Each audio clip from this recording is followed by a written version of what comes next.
dentro do que você falou, eu não vou poluir a entrevista com outras informações, mas dentro de uma ferramenta solitária, nós abordamos a Ho'oponopono exatamente na visão que você deu, mas isso não interessa agora. Preciso abordar, falando em termos de terapia, a aurasoma, animasoma, porque por volta dos anos 80, quando esse guia de práticas, o último, foi se formando através de comunicações e recepção de mensagens pelo que foi chamado instrução naquele tempo, Sim. aconteceu uma coisa que os guias costumam fazer. Eles costumam anteceder algum conhecimento, alguma novidade que pode trazer um âmbito de transformação. Então, esse guia de práticas ele foi formado e um pouquinho depois, o Anjo Gayarta espalhava maravilhosamente o Animasoma, que hoje está aos cargos do Otávio Leal, com a passagem do nosso grande mestre. Falo grande mestre não no sentido religioso, tá, ouvinte? Ele era um psicólogo, uma pessoa com uma formação completamente diferente, tá? Psiquiatra, né? Exato, e ministrou na USP, ministrou em grandes faculdades aqui no Brasil. E você considera que essa diferenciação terapêutica, terapia, que se deva essa esse pequeno olhar, eu não vou dizer confuso, porque quando as pessoas perceberem o que é uma coisa e o que é outra, o guia de práticas aconteceu um pouquinho antes, elas vão perceber que praticamente é um precursor de algo que a sociedade veio adotar depois como método. Você crê que hoje o conhecimento, a difusão do Animasoma e do Aurasoma venham a trazer essa confirmação latente para o guia de prática? Sim. O processo a que você se refere, ele tem a ver com o campo vivencial, quando nós nos colocamos disponíveis, essa disponibilidade inicial de um ponto de vista de aura e soma não é muito claro, por mais que desejemos que seja.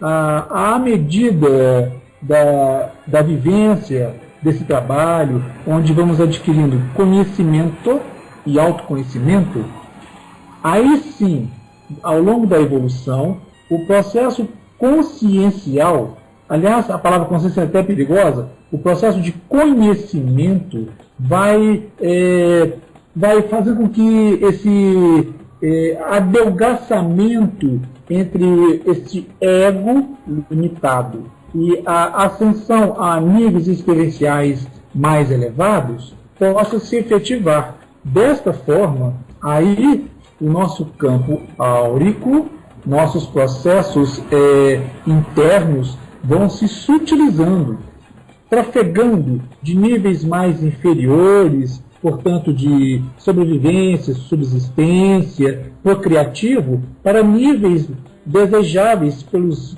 confederados, pelos guias, pelos núcleos da luz, de forma que acessamos níveis superiores, não só mais abertamente, níveis de chakra como o quarto, ou o quinto, ou o sexto, aqueles que, por meio de nossos esforços, estivermos prontos a acessar, vivenciar, trocar e, principalmente, não mais agora no grupo, mas também no meio societário, possamos contribuir, porque não queremos ser um grupo sectário, e sim um grupo que, dentro de uma sociedade, possa contribuir, possa se tornar uma pessoa que estimule, que seja exemplo, para que nós possamos ir além de palavras. Entende? Com certeza.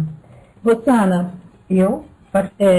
eu queria colocar um pouco sobre essa questão que o Jacques falou da prática, porque dentro da nossa vivência, desde Rama até então, parecia que havia um distanciamento dos conceitos aprendidos para a vivência.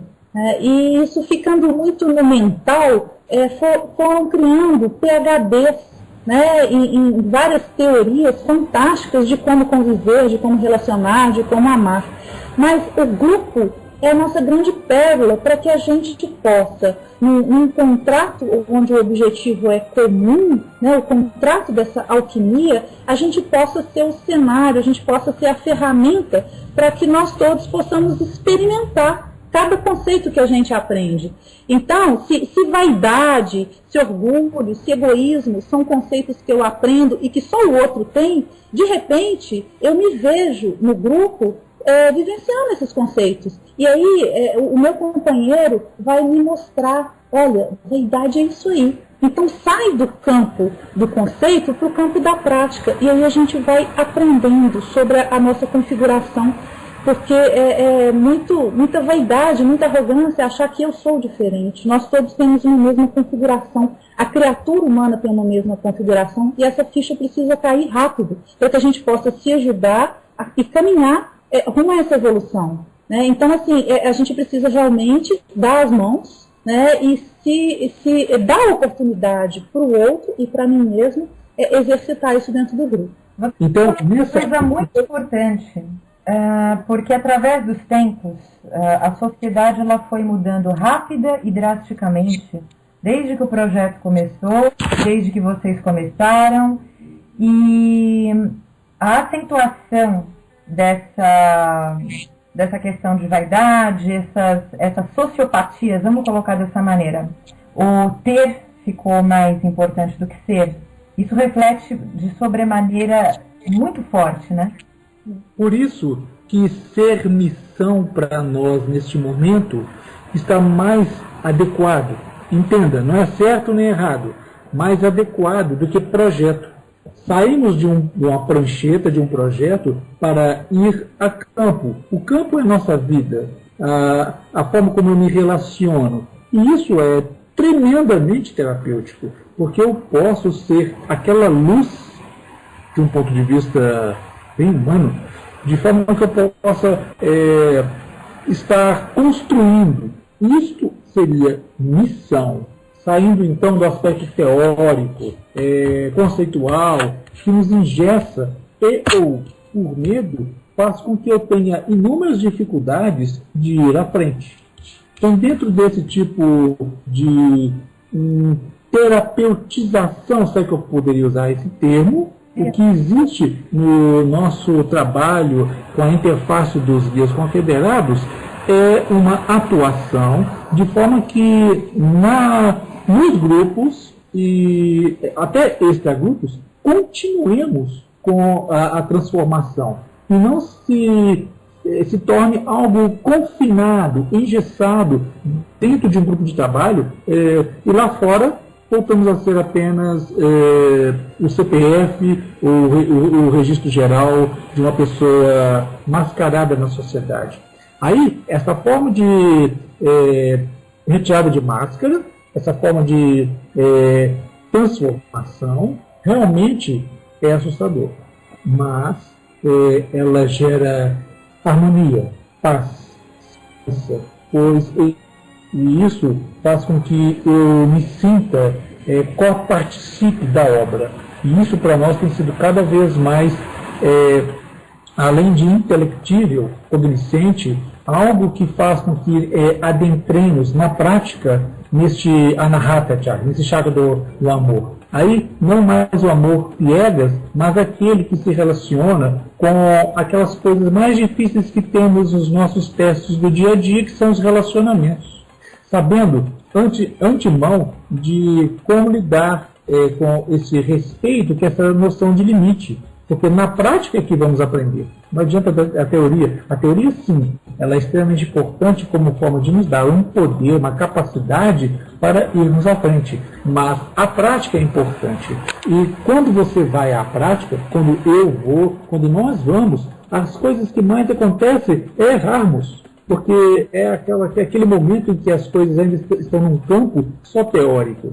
Daí, o grupo também nos dá alicerce para que nós possamos discutir não só planejamentos, acertos, erros, logística. Desta forma, nós tornamos esse laboratório oratório algo como a gente pode ter segurança de poder fazer um trabalho, inclusive de um ponto de vista de ciência, que ele pode ser repetido com todas as pessoas, porque ele dá resultado, que é essa transformação, esse reencontro eu com o meu self, o eu inferior, o ego, com algo superior, onde eu encontro a gratificação. Eu encontro esse sentido no dia a dia.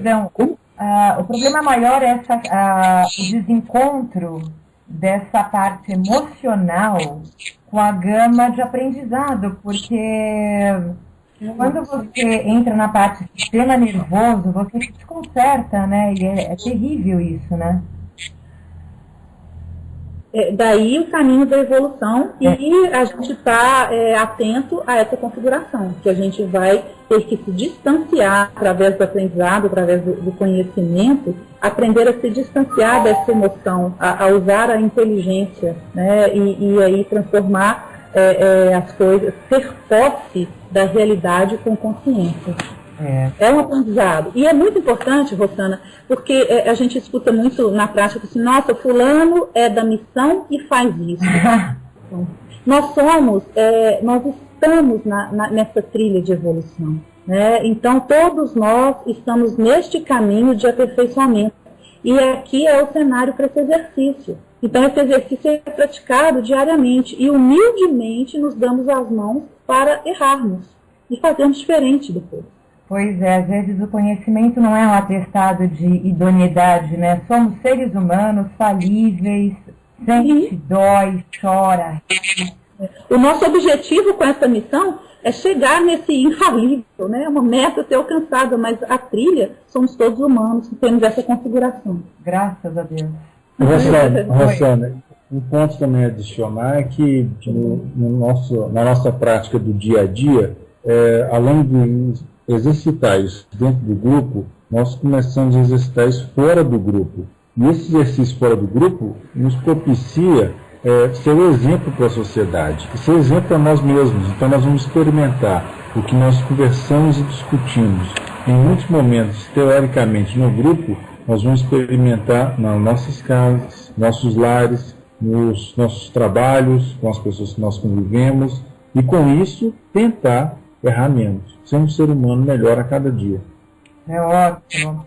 E da estrutura de trabalho, eu vou perguntar para o Giordani, como é que funciona módulos de atividades, objetivos, fala um pouquinho da unificação conceitual, que é um diferencial muito grande da guia inicial, que hoje em dia ainda é adotada pelo Rama Linha Sisto Paswell, em relação também aos encontros semanais, saídas a campo, site, facilitação, coordenação, palestras, a comunidade urbana. Ok, Rosana, então é o seguinte, a nossa estrutura inicial, ela é formada pela coordenação, pelos facilitadores e os membros que participam de toda a missão Rama. A coordenação é onde se define a organização das saídas, quando se reúne todos os grupos do país, é o momento onde se organiza e se define até problemas que podem surgir, situações de distribuição de material, é a coordenação que faz. Atualmente a coordenação é o grupo BH1, que é esse grupo que está nesse momento dando a entrevista. E depois da coordenação, nós temos os facilitadores, que têm o objetivo, de como o próprio nome diz, de facilitar para que todos os outros membros vão galgando, passo a passo, as evoluções, a alquimia de cada um, e chegar a ser um facilitador também e participar da coordenação.